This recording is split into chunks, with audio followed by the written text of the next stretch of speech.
Well, Jersey known for its football, and how about the Rutgers football program churning out NFL players? We talked to Sean O'Hara on the show. You see Ray Rice, Devin McCourty, Mohamed Sanu, my boy Ray Lucas, Kenny Britt, and right now with the Colts, Kemoko Turay, defensive lineman with the Colts, heading into his second season, and he joins us right now on the MSG 150 Speed Dial, presented by Fios by Verizon. Kemoko, great to see you.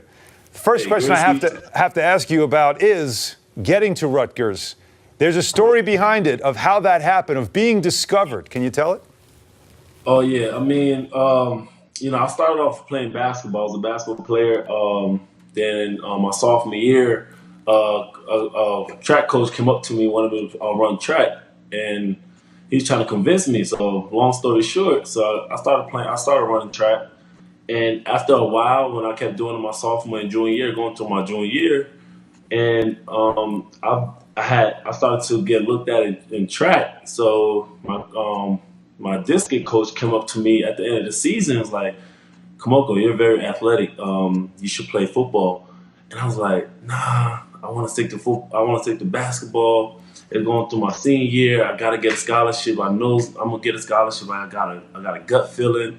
And we in a bus ride, everybody sitting around me, surrounding me, and it's trying to convince me too, like, "Yo, Kemoko, you're very athletic. Like, you did good in track. You was getting first place medal, and there's like, and you only played limited. You only ran a limited tracks." I was like, "Yeah, but I just did that to improve for basketball and just get my buns up for basketball, so I can start dunking crazy."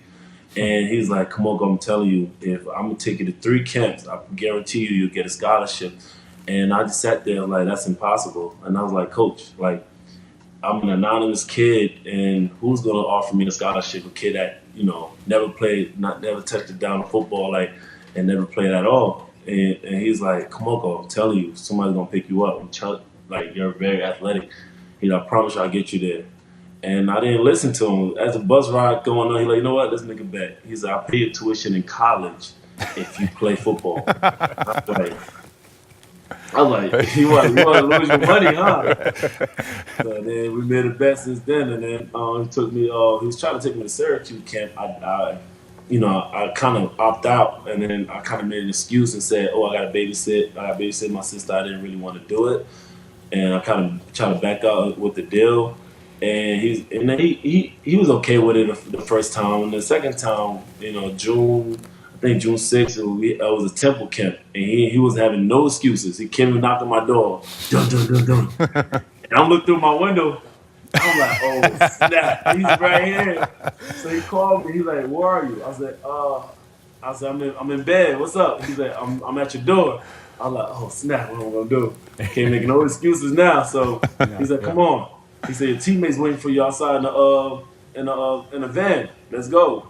So I was like, "I don't got no cleats." He's like, "I got cleats for you. I got everything for you. Let's go." It's like no way out. You couldn't find a way out. Right. But Kemoko, I think it speaks to your mental toughness to make that transition from basketball to football. And this is speaking from a basketball perspective. Since I played, it was one of those things where it's like, I don't want to play football. I don't want to hit anybody. I don't want anybody tackling me. No, stay away from me. Let me shoot these jumpers. But for you to make that transition, to have success at Rutgers, and really to have a really impactful rookie season as you did with the Colts last season, 15 tackles, 4 sacks in 14 games. Where have you seen yourself grown, and what are you going to add to your game coming into this upcoming season?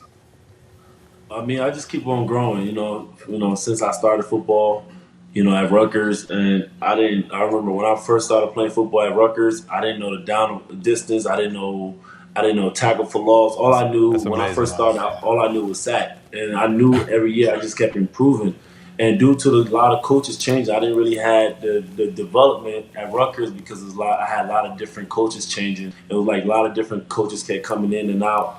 And also for a kid that was rare, that didn't know football, the IQ of football, and try to improve and develop it. And it took me a while for me to get it. I just kept using my athleticism and just kept developing little by little. But being with the Colts and just same thing, just using my athleticism, just keep on learning. And I'm going against a lot of veterans that have been playing for so many years, and just learning from them and just asking for advice and just watching film over and over.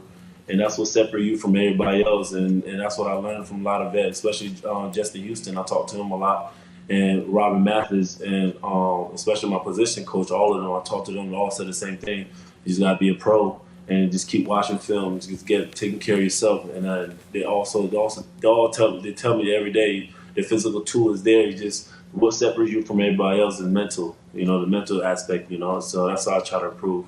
You see from the video there, you don't need to know too much about down and distance as long as you see the football and you know, I'm going to tackle that guy and I can get to him faster than anybody else. And that's certainly what you have. And you mentioned, obviously, Mathis, who was there with the team last year, and you still consider him a mentor. And Houston, who they signed, and bringing him in, another guy to be a great mentor as well, a couple of veterans there. But you also watched some video on JPP, apparently, to learn some technique? Oh, yeah. When I started playing football, the first DN I knew about was JPP.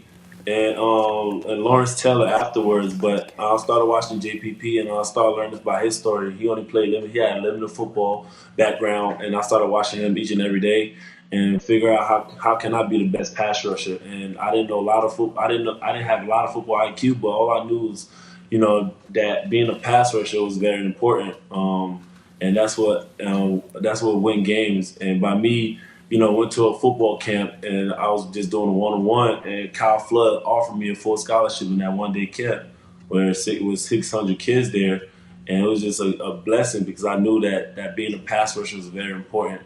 And just watching Jason Pierre-Paul, he taught me a lot, and just watching him as a player, and he was very popular at the time of 2013 when I was learning football.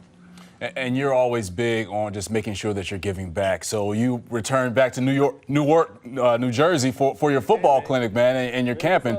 Just being there with these kids and providing inspiration for them. Was it funny in certain ways? Because when you were being, being asked to come out to camps and you were hesitant, but now you're leading your own football camp, being an NFL player? Oh yeah, I mean, not a lot of people knew about it, but ever since I was young, even in college, I was giving back to the community, even though I didn't get no media exposure, but I just did it of goodness of my heart because I always wanted to do it since I was little, and I used to always go to different schools and talk to kids, and I had a platform, being a collegiate athlete, so it was nothing new to me. It was something that I always wanted to do, having a camp, that's something new for me. But talking to kids and and talking to football players and going to high school and talk to them. Even though I was in Indianapolis, I went to a high school and talking to some kids. So that's something that was beyond the media exposure. But it was something I always loved to do and something I continue and will continue doing.